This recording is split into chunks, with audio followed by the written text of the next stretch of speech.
In every conversation, there was always a third chair at the table, even when no one else was sitting there.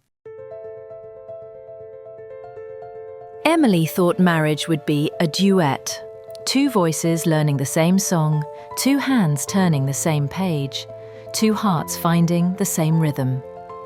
But theirs was never just two, there was always a third. It started softly, a brushstroke on the edge of the canvas, hardly noticeable at first. What colour to paint the kitchen? James's mother Margaret had an opinion. Where to go on holiday?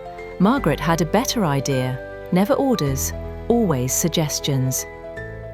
Wrapped in warmth, tied with ribbons of politeness. But Emily began to notice, James didn't just listen, he obeyed. Margaret had been weaving James's life since the day he was born.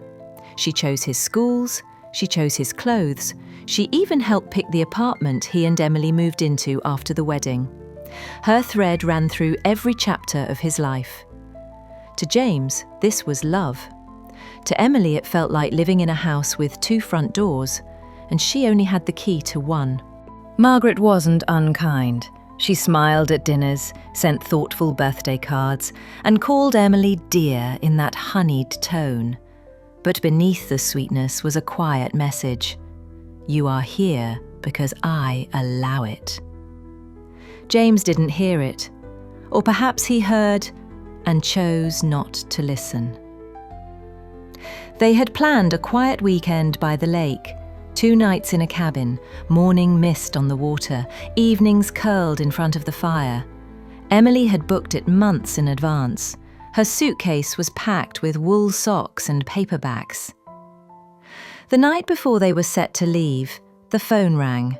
Margaret's voice, soft, deliberate. I'm feeling a little lonely. I'd love if you came to visit. Emily watched James's face change. Excitement softened into guilt. Guilt hardened into decision. The cabin was cancelled. They would go to his mother's instead. Emily said nothing. She didn't slam doors. She didn't plead. She simply felt something inside her step backward, as though her heart had taken one chair further from the table. Once you see it, you can't unsee it. Every plan had a shadow, every decision an echo, and the echo was hers. It wasn't that Margaret was cruel, it was that there was no room for two voices when one had already filled the air.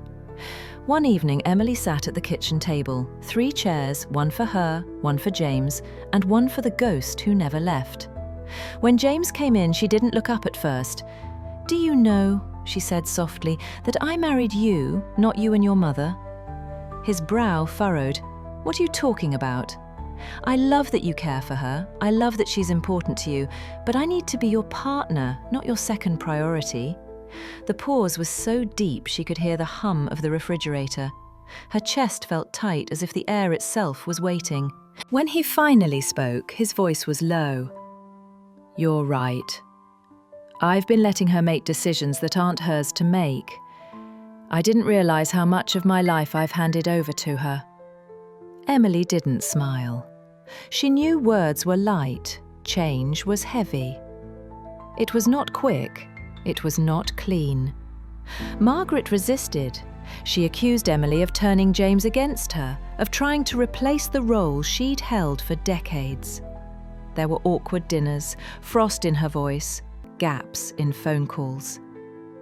But slowly, James began making choices without consulting her. Sometimes small ones, like what to cook for dinner. Sometimes bigger, like booking that cabin again. When they finally went, they didn't tell Margaret until they returned. On the second morning, Emily stood on the porch, coffee warming her hands, watching fog drift away from the water like something finally letting go.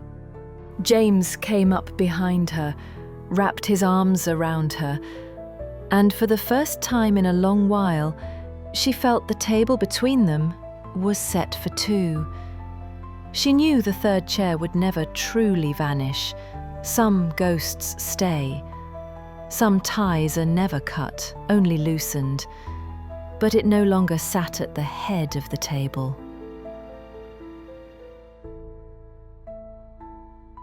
Love needs space to grow, and sometimes that means moving a chair.